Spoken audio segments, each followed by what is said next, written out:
একটি বিদ্যালয়ের ছাত্রদের সমান সংখ্যক ছাত্রবিশিষ্ট 15, 18 অথবা 24টি সারিতে সাজানো যায় এবং তাদের আবার নিরেট বর্গাকারও সাজানো যায়।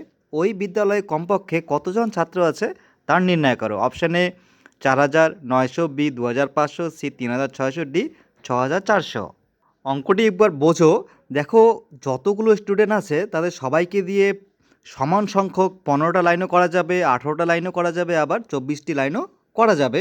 আবার ওই সংখ্যাটাকে নিরেট বর্গাকারে সাজানো যায়, অর্থাৎ স্কোয়ারও সাজানো যাবে। তার মানে এমন একটি সংখ্যা হবে যারা 15, 18 এবং 24 দিয়ে ভাগ যাবে এবং কি সে নিজেও একটি বর্গ সংখ্যা। তাহলে আগে আমাদের কি করতে হবে? 15, 18 এবং 24-এর লসাগু করতে হবে। 15, 18 এবং 24-এর আমরা লসাগু করব। আর লসাগু করলে আমরা পাবো 2, 3, 5, 3, 4। দেখো, এই যে 2, 3, 5, 3, 4, এই 4 সংখ্যাটি নিজেই বর্গ, অর্থাৎ 4কে যদি আমরা ভাঙি কি পাবো? 2 গুণ 2। তাহলে দেখো পুরো সংখ্যাটি কি দাঁড়াচ্ছে। প্রথমে নিচ্ছি এই 4 অথবা 2 গুণ 2। দেখো, তাহলে 2-এর বর্গ পেয়ে গেলাম। তারপর কি? তারপর দেখো, এই যে 3 এখানে 3-এর বর্গ পেয়ে গেলাম। তাহলে বাকি পড়ে রইল কে?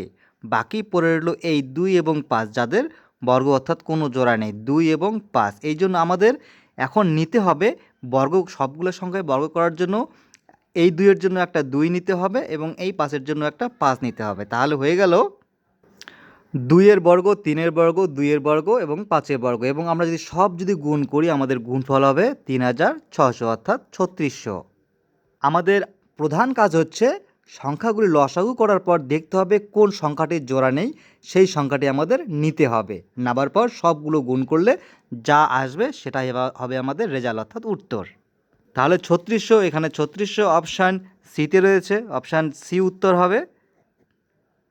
আরেকটি অঙ্ক দেখো, বলেছে দুটি সংখ্যার লসাগু ও গসাগু যথাক্রমে 2175 ও 145, অর্থাৎ সংখ্যা দুটির লসাগু হচ্ছে 2175 আর গসাগু হচ্ছে 145। যদি একটি সংখ্যা 725 হয়, অপর সংখ্যাটি তার নির্ণয় করতে হবে আমাদের। এই অঙ্কটি করার জন্য আমাদের কমন সূত্র হচ্ছে যে কোনো দুটি সংখ্যার লসাগু, এলসিএম এবং এসসিএফ অর্থাৎ গসাগুয়ের গুণফল সংখ্যা দুটির গুণফলের সমান হয়। সংখ্যা দুটির গুণফল কি? একটি সংখ্যা দেওয়া রয়েছে 725, অপর সংখ্যাটি আমি ধরছি এক্স।